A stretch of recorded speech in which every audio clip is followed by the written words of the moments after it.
Mga presyo naman po ng gulay. Ilang gulay po tulad ng talong at repolyo sa Dagupan City nananatili pong mataas. Para sa detalye kasama natin, Idol Joanna De Vera.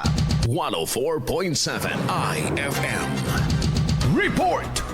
Nananatili pa ring mataas ang presyo ng talong at repolyo ayon sa ilang negosyante ng gulay sa palengke sa Dagupan City.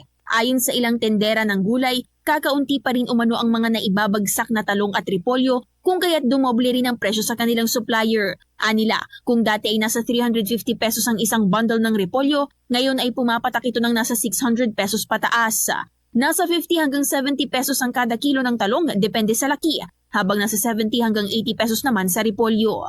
Samantala, wala namang paggalaw sa presyo ng Chinese pechay, carrots at patatas na nasa 50 pesos.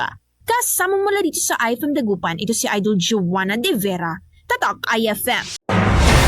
IFM News. IFM News. IFM News.